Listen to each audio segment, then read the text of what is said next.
Union Minister Dr. Jitendra Singh today visited the cloudburst and flood affected areas of Janglote and Ghati in Katwa district to assess the damage and extended support to the affected families. During his visit, Dr. Singh interacted with residents who have suffered heavy losses due to the sudden natural disaster. He personally met victims of the cloudburst in Ghati and flood-affected residents in Janglote, while also distributing relief materials as a gesture of solidarity.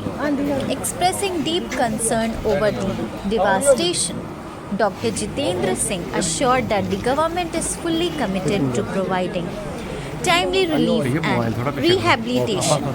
He said a comprehensive rehabilitation plan is being prepared, which will include appropriate compensation for all affected families.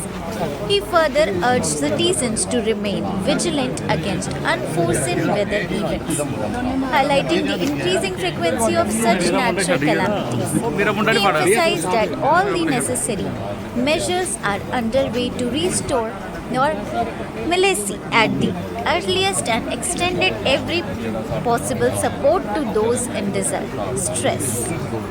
The government is fully serious about addressing the impact of natural calamities. A proper rehabilitation plan, including compensation, is being worked out, and every affected family will be supported, said Dr. Jitendra Singh.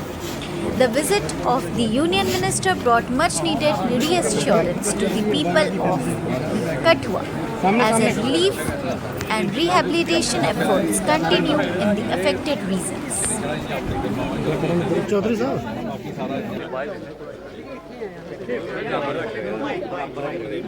और DC साहब ने इनके लिए 1 महीने के ration की भी व्यवस्था की है। उसके बावजूद चूंकि मैं आज सीधा दिल्ली से आ रहा, तो मैंने कहा खाली हाथ इन पीड़ितों के बीच जाना ठीक नहीं, तो मैं अपनी तरफ से ये कुछ राशन और तेल इत्यादि का एक वहीं से लेकर के कुछ एक आया था, एक कंसाइनमेंट, वो भी आज बांटी जा रही है। और इस सब के अलावा चूँकि जैसा मैंने कहा एस्टीमेट का वो जब जाएगा दिल्ली, तो उसको हम दिल्ली में भी सेंटर में भी फॉलो कर लेंगे, जल्द से जल्द वो हो।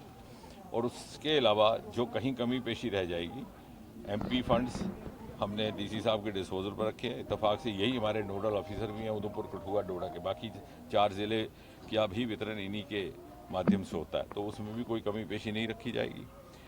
और साथ ही साथ ये जो बह गए हैं सड़कें, पुल, मुझे लगता है थोड़ा सा ये सेटल हो जाए तो इसकी भी जांच करने की ज़रूरत होगी कि इसका रिपेयर कहाँ से हुई, इसकी कंस्ट्रक्शन कहाँ से हुई। अभी ये जो पुल है साथ में, नहीं ये जो है बाख्ता वाला पुल, तो वो बहुत साल तो हुए नहीं थे। किसने बनाया? क्या उसकी क्वालिटी कंट्रोल रहा? क्या इंजीनियरों की तरफ से कहीं कुताही हुई? क्या ठेकेदार की तरफ से कोई कुताही हुई? बहुत से लोगों को ये भी शिकायत है कि 2014 से पहले MP MLA खुद ही ठेकेदार हुआ करते थे। अगर ऐसा है तो आलोचना करनी तो आसान है, कहीं कहीं अपना हिसाब भी देना पड़ेगा, क्योंकि राजनीति में हम भी हैं, आसानी से किसी को भूलने नहीं देंगे। तो किसने ये पुल बनाया, क्यों कर ये सेफ डिक्लेयर किया गया, और क्या हुआ कि कुछ ही घंटों की बारिश में चल बसा। तो इन सब बातों की समीक्षा करेंगे, लेकिन फिलहाल हम इन पीड़ितों के बीच हैं, अभी इनका रख रखाव करना हमारी प्राथमिकता है। कॉलोनी की बात करें जो लोग सेफ नहीं, हम करेंगे। उसके लिए क्या है कि पहले हमें ज़मीन शनाख्त करनी पड़ेगी। ये मनसूबा, ये हमने मशवरा रखा है प्रदेश सरकार के आगे भी, और मुख्यमंत्री जी ने भी गंभीरता से इस बात को सुना है।